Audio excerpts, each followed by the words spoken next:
Okay, so not lately we've covered a lot of the Rugby World Cup. It's dominated the channel lately, but it's nice to have a little break from rugby union. We're looking at the FA Cup fourth qualifying round. Bracknell Town were playing Dagenham Redbridge on the BBC Red Button, the live game on the TV basically. They've won 1-0. Dagenham and Redbridge have lost away from home to a team 2 leagues below them. Now, Bracknell Town is one of my local clubs. Last year I did a match review of the Bracknell-Ipswich game, which Ipswich won quite comfortably in the end. And a lot has changed since last year. Bracknell Town now play on a hybrid 4G pitch, which has a sand on it rather than those little tiny plastic balls on the plastic pitch. Now, I'm not normally a fan of the plastic pitch concept, but I understand why non-league clubs use them a lot of the time. It's a cost-saving measure on maintenance. You don't have to spend as much time with groundskeepers and paying those groundskeepers. And I think we are lucky that they were using a 4G pitch today because of the amount of rain we've had in the last 48 hours over the UK, but over southern England in particular. We've had a lot of rain, very, very wet conditions. There was a few little passing showers around the part of Berkshire I live in, which is up the road from Bracknell Town. I'm only 5 miles away from where they were playing. There was a few little passing showers today. Otherwise, the weather's pretty decent. Nice, clear, mid-October day. Not too cold, not too warm. Slight breeze. Basically perfect playing conditions for this time of year. Dagenham and Redbridge, though, going into this game, have lost a lot of games. They're on a winless streak since the beginning of September. They're in the relegation battle at the bottom of the National League. Bracknell Town narrowly missed out on promotion last year to National League South, so this is a team on the up. Dagenham and Redbridge having some struggles. Now, the game itself was pretty even. You couldn't really tell until later on in the second half when Bracknell players started to go down with cramp that one team was full-time professionals and one team is semi-pro with some full-time professionals and some semi-professional players. You couldn't really tell the difference. There were some good chances by both sides. First half was pretty even. Second half, though, as the game wore on, you could see Bracknell Town creating more chances than Dagenham and Redbridge, and that was noticeable. They were more accurate in their passing moves and in the pressure that and the action areas where they're playing their football. Now, the Cam English goal comes late, well into injury time on 94 minutes, so we're 4 minutes into injury time.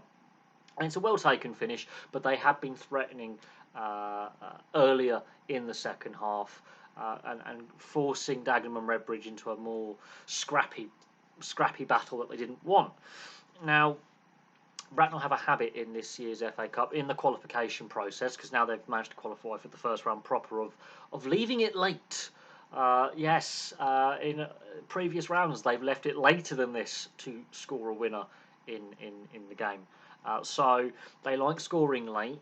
They build themselves into the game. Dagenham and Redbridge did start the first half better, and it was very obvious that they were the better side in the first half. But as the game wore on, their confidence just evaporated. They weren't accurate in front of goal. They weren't creating enough chances in front of goal. And you can definitely see that this is a side that is lacking in confidence. Why they've gone on this long winless streak, you'll have to figure it out, but I don't know where Dagenham and Redbridge go from here. They are in trouble. Bracknell Town, this is a club on the up. They've had 3 promotions in 9 years. This is the 3rd time in their history they would have made the first round proper. They obviously did it last year and obviously lost to Ipswich Town, and they did it back in 2000 where they lost away to Lincoln City. So hopefully 3rd time lucky in the first round for Bracknell Town. Can they actually finally get a win in the first round proper? But the Cam English goal was well taken. They just don't give up. They win that battle for the second ball. But it is interesting. They've decided to go with a 4G hybrid sand plastic pitch combo for this season. The sand is just so there's a bit of friction on the playing surface to replicate a normal grass surface. Now, normally I'm not a fan of these plastic pitches, having played on them at school, on playing field hockey and football and doing some touch rugby and stuff like that. When you fall over, it can be quite abrasive on the skin. It does feel different when you play on it, with the give underneath your foot. It does take out your knees and ankles. You do feel it after a training session or a game that you feel a little bit sore in the joints. So I'm not a massive fan. The ball bounces differently. And when I was a goalkeeper, when I played 5-a-side and when I was at school, I liked playing in goal. When you are playing on a plastic pitch. The ball bounces differently. When you kick it, it behaves differently as well when you put spin on it. So it does alter the physics basically of things. It does things. Tackles are different, passing's different. The way the ball rolls along the ground is different. So the ball does behave differently on a 4G plastic pitch. Just going to put it out there. I understand, however, why non-league sides are using them. It's a cost-saving measure. Initially, you have to pay the money to get the pitch installed, but then it just pays for itself because of the lesser maintenance required with less groundskeepers. It's a cost-saving measure, and as we've seen in professional sport, not just in football, money's tight.